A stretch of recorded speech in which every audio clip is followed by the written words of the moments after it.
नमस्कार। प्रतियोगी परीक्षाओं की तैयारी करने वालों के लिए आज का ये सेशन बहुत ही खास होने वाला है। आज हम सब मिलकर भारतीय संविधान के भाग 6 का वो अध्याय समझने वाले हैं जहां से अक्सर सवाल पूछे जाते हैं। जी हाँ, ये है राज्य विधानमंडल। तो चलिए एक सीधे सवाल से शुरू करते हैं। कभी सोचा है कि ट्रैफिक के नियमों से लेकर जमीन के कानूनों तक वो सारे नियम जो हमारी रोजमर्रा की जिंदगी पर असर डालते हैं, वो आखिर बनते कहाँ हैं? इसका जवाब हमें और कहीं नहीं बल्कि सीधे हमारे संविधान में मिलता है। और यही आज हमारे इस पूरे डिस्कशन का सेंटर पॉइंट है। और जवाब है राज्य विधानमंडल। ये किसी भी राज्य की वो शक्ति है जो कानून बनाती है, उनमें बदलाव करती है और उन्हें खत्म भी कर सकती है। संविधान के अनुच्छेद 168 से लेकर 212 तक सिर्फ इसी की बात की गई है। तो आज हम लोग एक एक करके इसकी पूरी बनावट को समझेंगे, इसके दोनों सदनों को जानेंगे और ये भी देखेंगे कि राज्यपाल की इसमें क्या भूमिका होती है। तो ठीक है, अब इसकी संरचना को आराम से समझते हैं।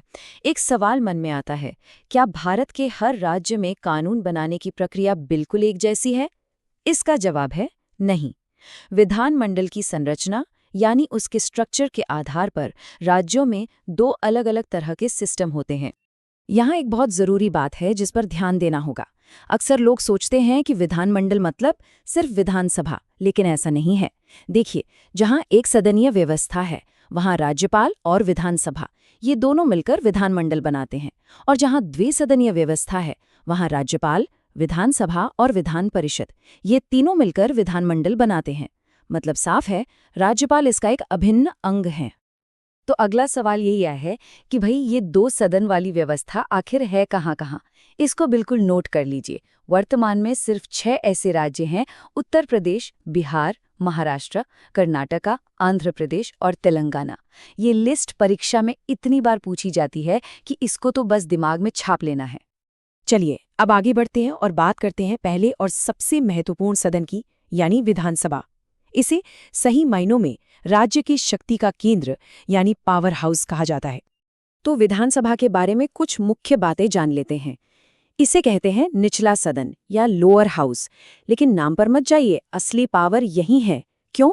क्योंकि इसके सदस्य यानी विधायक सीधे जनता द्वारा चुने जाते हैं, डायरेक्ट इलेक्शन।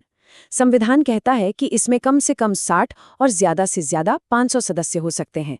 आमतौर पर इसका कार्यकाल 5 साल का होता है, लेकिन हाँ, मुख्यमंत्री की सलाह पर राज्यपाल इसे समय से पहले भी भंग कर सकते हैं। अब ये जो पॉइंट स्क्रीन पर है, इसे स्टार मार्क कर लीजिए। परीक्षा के लिए ये सबसे जरूरी तथ्यों में से एक है। भले ही किसी राज्य में विधान परिषद हो, ठीक है, लेकिन राज्य की असली विधायी शक्ति, असली ताकत हमेशा विधानसभा के पास ही होती है। वजह बहुत सीधी है, क्योंकि इसके सदस्य सीधे जनता के प्रतिनिधि हैं और लोकतंत्र में जनता की आवाज से ऊपर कुछ नहीं होता।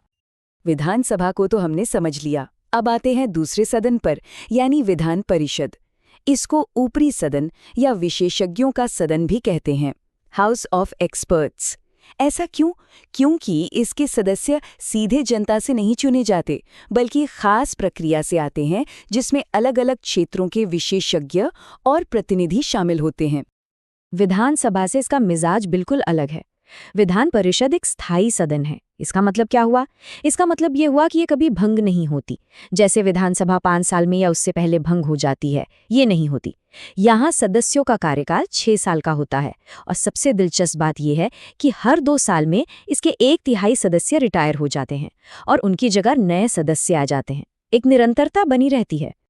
तो अब सवाल उठता है कि ये सदस्य आते कहाँ से हैं? इनका चुनाव का तरीका बड़ा ही अनोखा है। सुनिए, कुछ सदस्यों को तो विधायक चुनते हैं, कुछ को स्थानीय निकाय जैसे नगर पालिका और जिला बोर्ड, कुछ सीटें शिक्षकों और स्नातकों के लिए आरक्षित होती हैं, और इतना ही नहीं, कुछ सदस्यों को राज्यपाल खुद मनोनीत करते हैं। ये लोग कला, साहित्य, विज्ञान, समाज सेवा जैसे क्षेत्रों से आते हैं। देखा कितना विविध मिश्रण है। एक बार फिर उस परीक्षा वाले जरूरी तथ्य को दोहराते हैं ताकि बिल्कुल पक्का हो जाए। विधान परिषद एक स्थायी सदन है, इसे भंग नहीं किया जा सकता। लेकिन यहाँ एक छोटा सा पेंच है, इसे भंग नहीं कर सकते, पर संसद कानून बनाकर इसे पूरी तरह समाप्त जरूर कर सकती है। भंग नहीं, समाप्त, ये फर्क याद रखिएगा। तो हमने विधानसभा देख लिया, विधान परिषद देख लिया, लेकिन तस्वीर अभी बाकी है। अब आते हैं उस तीसरे लेकिन उतने ही महत्वपूर्ण हिस्से पर, जिसके बिना विधानमंडल की कहानी अधूरी है, और वो है राज्यपाल। किसी भी कानून के बनने का सफर एक यात्रा की तरह है। ये यात्रा सदनों से शुरू होती है, पर इसकी फिनिश लाइन राज्यपाल के दफ्तर में होती है।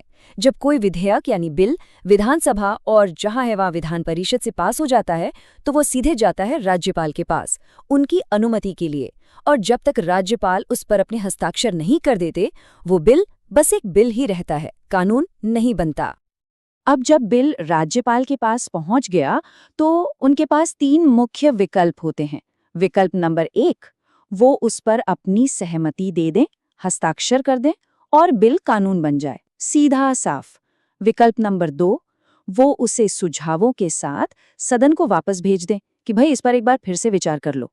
और विकल्प नंबर 3, जो कि बहुत महत्वपूर्ण है, अगर उन्हें लगता है कि बिल में कोई संवैधानिक मुद्दा है, तो वो उसे राष्ट्रपति के विचार के लिए आरक्षित कर सकते हैं। चलिए, अब तक जो भी पढ़ा उसके सबसे जरूरी पॉइंट्स को फटाफट दोहरा लेते हैं। ये है हमारा परीक्षा स्पेशल क्विक रिवीजन। बिल्कुल ध्यान यहाँ रखिएगा। सबसे पहली बात, विधानमंडल को राज्य सूची और समवर्ती सूची के विषयों पर कानून बनाने का अधिकार है। दूसरी बात, सदन के अंदर सदस्यों को बोलने की पूरी आज़ादी होती है। वो जो भी कहते हैं उस पर कोई कोर्ट केस नहीं हो सकता। और तीसरी, सबसे अहम बात, सदन की कार्यवाही में अदालत भी हस्तक्षेप नहीं कर सकती। ये सब इसके विशेष अधिकार हैं। इस नंबर को, इस आंकड़े को दिमाग में लॉक कर लीजिए। 1/3, 1/3। यही वो जादुई संख्या है जो विधान परिषद को एक स्थायी सदन बनाती है। हर 2 साल में 1/3 सदस्य रिटायर होते हैं और ये सिलसिला चलता रहता है। सदन कभी खाली नहीं होता। और आखिर में हमेशा याद रखिए कि संविधान की समझ बराबर है परीक्षा में सफलता। चीजों को सिर्फ रटना नहीं है, उनके पीछे के तर्क को, उनके क्यों को समझना है। एक मजबूत नींव ही लाखों लोगों की भीड़ में आगे ले जाती है। अगर इस चर्चा से कुछ नया सीखने को मिला हो, तो हमारे साथ जुड़े रहिए।